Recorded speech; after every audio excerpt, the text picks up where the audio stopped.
Stasera nel medley dei vigili urbani c'è anche la tua canzone che viene presa un po' di mira. Adesso? No,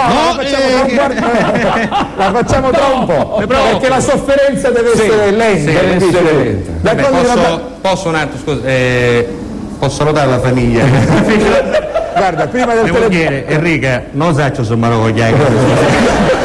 Là c'è bacio di piccinini, c'è dire che papà le ha volute bene. Sempre le ha volute bene. Allora, guarda, per farti volere bene, Giuseppe, per farti volere bene, raccontiamogli anche lui una barzellettina e poi il telegiornale, sulla voce. Perché c'era uno che era, mi metto là, c'era uno che era bello, un bustato, aveva qualche 220 kg, un pappalato. Uno con no, ma non era lui, perché bustato proprio di queste muscolose, 200 kg di canne, tutte muscolo, tutto ignore, però non aveva questo cannaggio di voce da pappalato, anzi mischino aveva questa voce. Ad Adriano Cannaggio, si chiama pappalato. Lo so, si chiama pappalato. È vero, hai ragione. Non vedo la sembra più di Nicolosi. Non è che si chiama Ambrogio Menechini, si chiama Adriano Pappalato. Per cui a Catania Pappalato è uno dei cognomi più diffusi. Sì.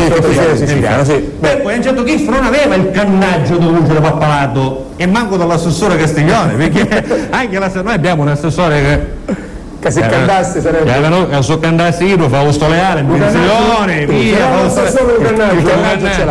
se non che a un certo punto chi aveva sta voce che era un pochettino sottile, modello, tanto per restare in tema dei cantanti, modello anima mia, modello Cugini di Campania, questa voce sottile, per cui immaginate uno imbustato, bello, rosso, muscoloso, con questa voce sottile che si presentava al bar, non lo conoscevano, come un tresivo, come visto, questo lo voglio, ci dicevo niente, capace che questo basta pure qualche tombolata, ci prego, un caffè. Ora vi immaginate voi uno tanto, no, con questa voce, un caffè.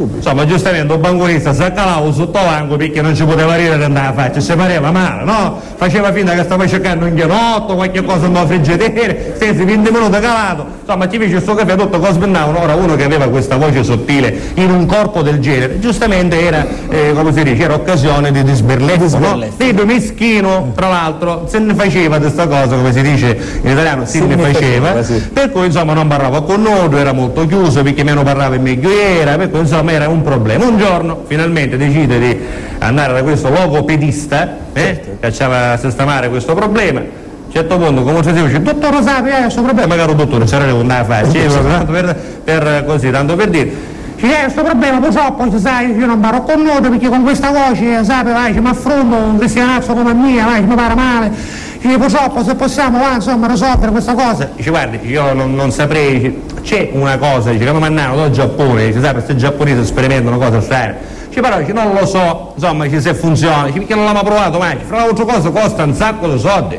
E vabbè, dottore, io spendo quello che vuole, dice, basta che risolviamo questo problema. Sì, dice, ma c'è anche un problema, insomma, di carattere, come si dice, c'è una controindicazione del prodotto, io ci lo faccio vedere. Questo ci ha mostrato questo prodotto, era una specie di bottiglietta di Coca-Cola di 25 centilitri di forma cilindrica. Basta. Che era? Ci siamo capiti, insomma, aveva una forma fallica, no fallica di cognome, fallica, nel senso che è una forma fallica, per cui ci guardi, questo c'è scritto nelle spiegazioni, nei fici mutratura da un giapponese originale, questo va introdotto per via.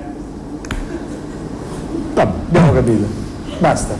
A via Chide, non è che c'era per via. Devo non la percorrere. Da là, insomma, a posteriori, va introdotto a posteriori. Se non che, giusto dice, dottore, ma non c'è pericolo che mi assoppio, c'è una cosa che non è che una cosa. Vabbè, proviamo. Ci vuole provare subito. E dottore, ci proviamo, no? Scusa, non sappiamo se funziona, non funziona. Insomma, ci messero 2 batterie, ci va bene, avanti, ci proviamo. Ma quindi da bagno, ci sta calasse sta causa, si mettesse in posizione, si metta prono, che non è la traduzione del Bruno, nel senso della Prunia. Si mette a prova, no? Mette a prova, dice, allora io introduco, dice, se lei si fa, mi dica, insomma, proviamo, va bene. Allora, dottore, ci sia pronto, pronto? Sì, allora, vada, alleggio, vado, alleggio, vado, pianissimo, alleggio. Dottore, ma io so che è un risultato? Ma ci sembra di sì. La fine del mondo, che quando pago? Non lo so, che viene 18 milioni, non c'è problema, ci picchia l'assegno 18 milioni, subito, prima cosa un navagghierino, al bar. Se si può bar, come se si può bar, giustamente.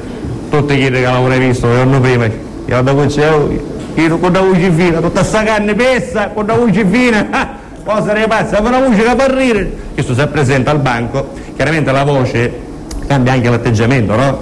Come eravamo da a farmi un caffè. Il banconista ci viene a gialla. Stavolta si ammucciava perché si scandava. Non ha riuscito sta voce. C'era il suo caffè, chi cominciava a parlare con tutti, poi uno che non ha parlato mai cominciava a dire fesserie, no? Perché io qua automaticamente diciamo fra dei quali, di cui. Cioè chi che c'è tutte queste parole picchinghe, no? Fra dei quali, di cui automaticamente. Di un lato. Di un lato. Di un lato.